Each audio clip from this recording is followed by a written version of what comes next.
Hello my lovely cosy and bookish friends, and welcome back to another reading journal video, and also welcome to anyone who is new.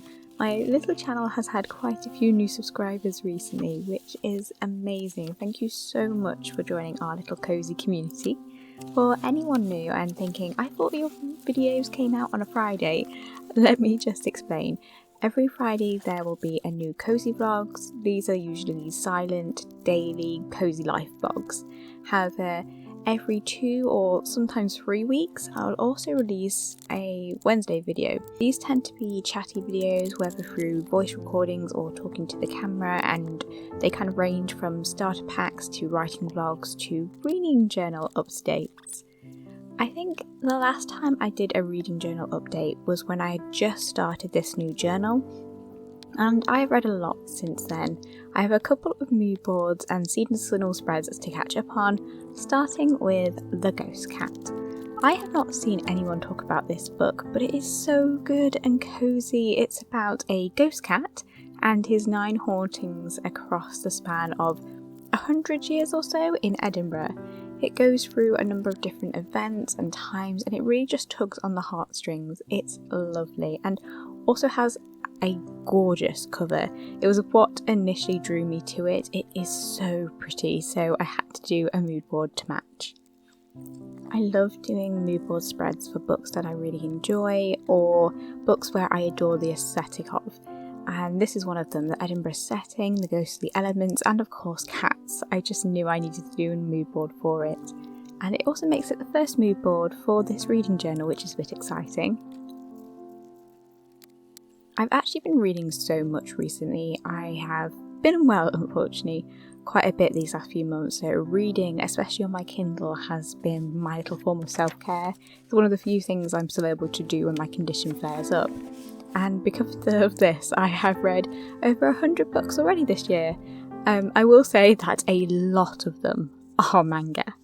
When I was sick back in summer, I binge read over like 30 manga volumes over the span of a week, which was great-ish. Like, it was a greatish time. Obviously I was unwell, so it wasn't totally great, but the manga was fantastic. And I also had a free trial of Kindle Unlimited, so there were a couple of manga volumes from series that I wanted to try, so I made full use of it. I started the Kindle Unlimited after the trials, as I don't think there's enough of the genres that I like on there full time, but I made good use of it whilst I had it.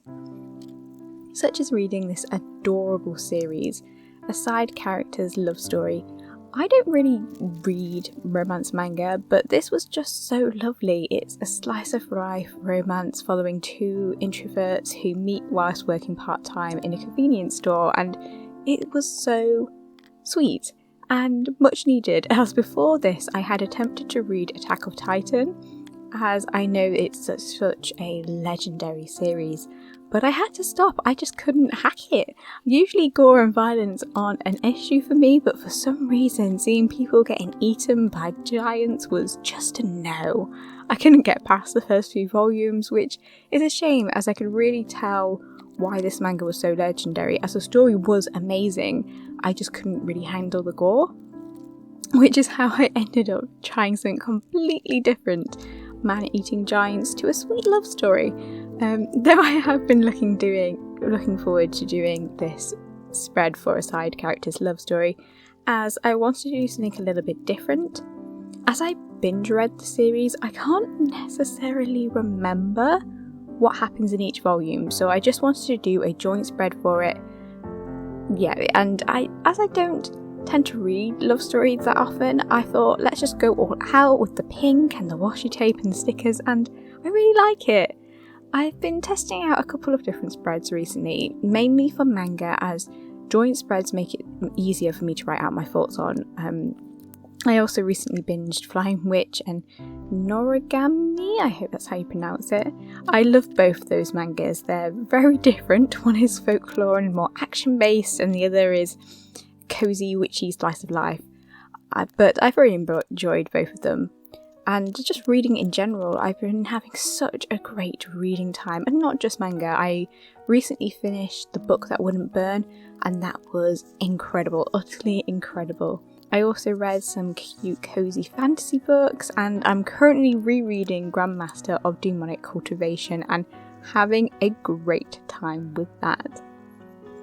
That series was actually on my list to read in autumn, which brings me to this autumn spread. I don't do monthly spreads, but rather seasonal ones where I list out the books I have brought that season and also my read this maybe list. This is essentially a TBR, but without the pressure of, oh, I have to read this. It's a maybe. Just ideas for the season. I have a couple of them this time. Grandmaster was one of them, also The Hobbit and Lord of the Rings, which brings us to the final mood board for today. The Hobbits. I have been looking forward to doing this spread. I absolutely adored this book.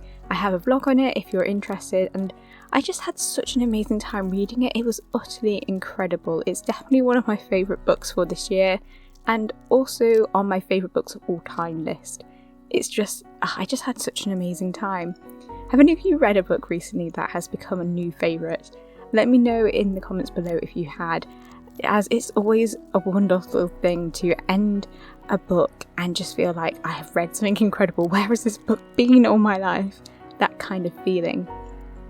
For this mood board, I really wanted to capture the Hobbit aesthetic as well as the themes of the book. I tried not to just use pictures from the movie. I have a couple, but most of them I tried to be more like aesthetic pics, and as I don't necessarily picture the film actors as the characters. To be honest, I don't tend to picture characters at all. It's more like a feeling of who they are than a portrait in my mind. I don't know if that makes any sense to you, but there we go. As usual, I have the same details to fill in: the title, author, genre, if it's a series, rating, started, finished, pages, format, is it a reread and do I recommend it? And at the bottom I have quality of writing, plot development, character, emotional impact and world building. This just helps me work out my feelings for books, as there's some books where, for example, I love the world building, but I might not like the characters as much, so I like to have a place to acknowledge that. I'm just so happy with how this spread turns out. It's one of my favourite mood boards so far this year. It just works so well for the story and it allowed me to stay in the world just a little bit longer. But with this finished, we have reached the end of this reading journal update and the end of this video. Thank you so much for watching, and until next time, my lovely, cosy and bookish friends.